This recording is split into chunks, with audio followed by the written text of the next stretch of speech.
people. We'll go on, bringing it back to the people. Yearning, burning, what is it for? We ain't go. Hey, welcome to Conversations with Indie. I'm Maya-azucena. I'm an independent artist, and I'm here with a very good friend of mine named Erika Elliot, and she is a tastemaker, a booking promoter, concert promoter, and right now, what's the actual title? I'm the Director of Music Programming at City Parks Foundation. The director, and this, and now listen, this is what I meant in my terms. I look at it like Summer Stage, which is one of the largest concert series in New York City, where they have concerts in Central Park. So she's one of the primary reasons for the music there, and we're going to talk a little bit about what we do.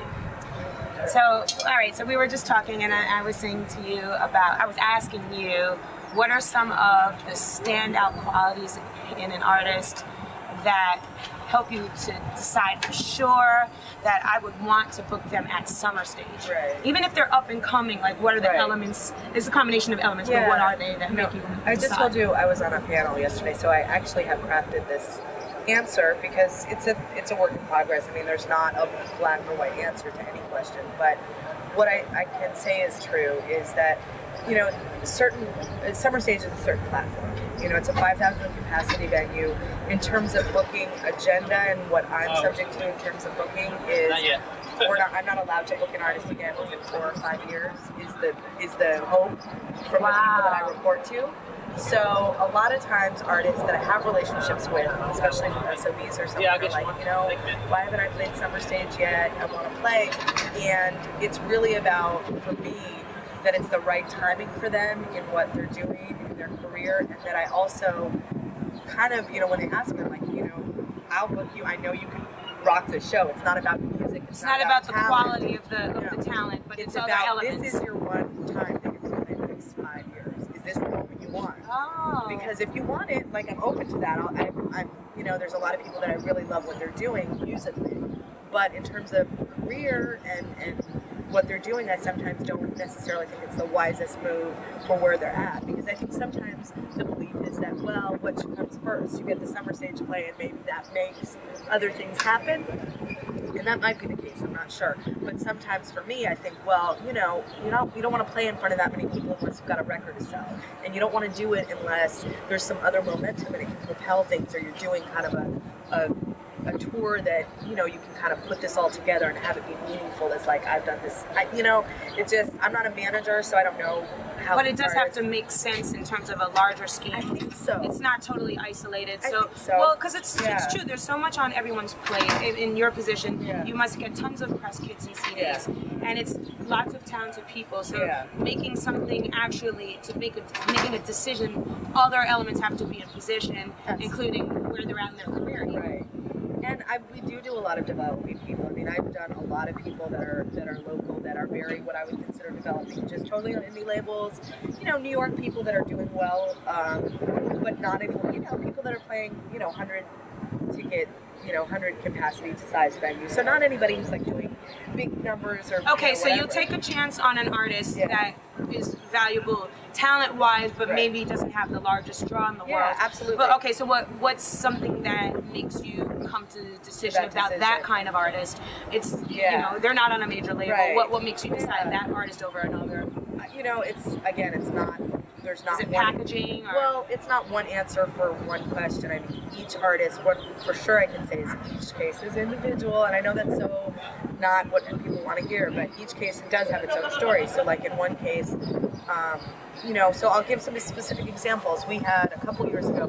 This is a good story because we used to have an open submission policy, which means we used to just allow on our website, how do I get booked at, you know, there was like a drop down of how do I play Summer Stage, and so people would just submit your package, here's the details, it has to be in between these dates and these dates.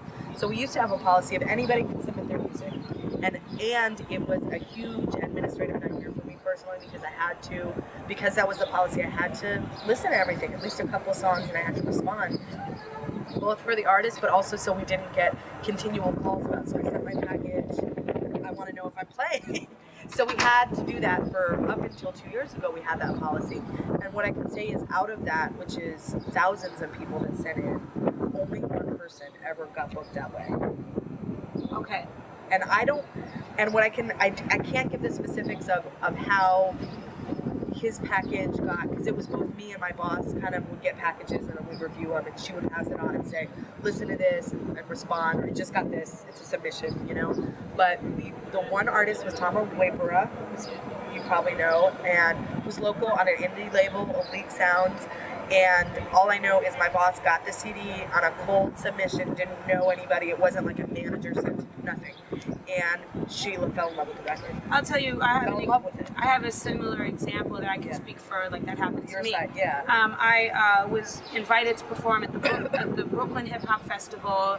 Big Daddy Kane, CL Smooth, Lupe Fiasco. It was a massive lineup, and here I am, independent, female live band artist. Right. And they had a long list that became a short list, and I remained on the short list. Yeah. And they told me that as they were trying to weigh who to go with, they kept coming back to me because of all the favorable feedback on working with me, on the sound of my project. It wasn't just the talent, but it was also just, they kept getting cross references with positive feedback. And I guess that also But goes that's something too. So I mean, in this case, it was just strictly music. There wasn't anything else. We didn't even know who this guy was. But she fell in love with the record, and it wasn't a, you know, it's not a direct, I can't say I fell in love with it and I booked it. She fell in love with it. She was my boss. She said, well, look at this guy. He's amazing. I can't stop listening to this record. And he was really good. So that's one example, but that's the only example of anybody who sent us something that we had no point of reference on, and it actually worked. So a couple years ago, we made a choice, because it's too much work to administer that. For thousands to be won in 5 years, it didn't.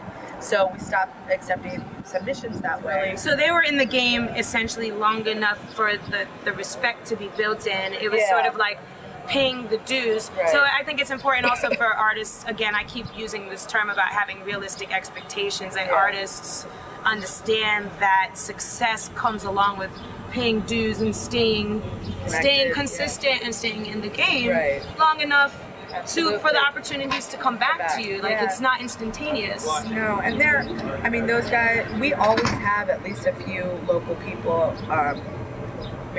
Every year we'll have people. So when you go to see an artist, let's say you go to see their show and they're showcasing, or they have a concert somewhere else, and you're trying to decide whether or not to take them on. What are some of the elements other things? So some of the, at a live show. I really do, when at all possible, try and this is from developing artists to headliner level, see the artist live before I book them, just for me to feel like what I'm seals excited. the deal, though? Is it everything from how they packaged it, or is it literally the reaction from the audience? It's not as much about the packaging. I mean, obviously, even on the developing level, if it's somebody who only has a demo and kind of isn't that far along, if it's a demo and they're like, the album's coming out but here's an advance, that's one thing.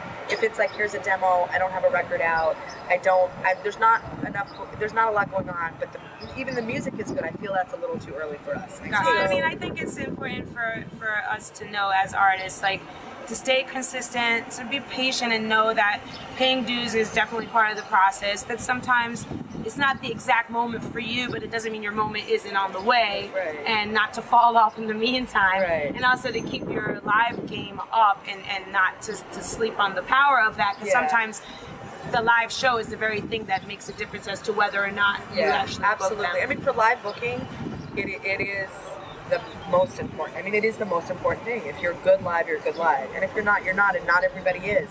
That doesn't mean that they don't have a career either. There's plenty of very successful people that aren't the best people live, and that's fine. But, you know, what I do, I book live shows, so I want someone who can deliver live. So that's important. All right, Erika Elliot once again, and this is Conversations with Indie, and thank you for checking it out.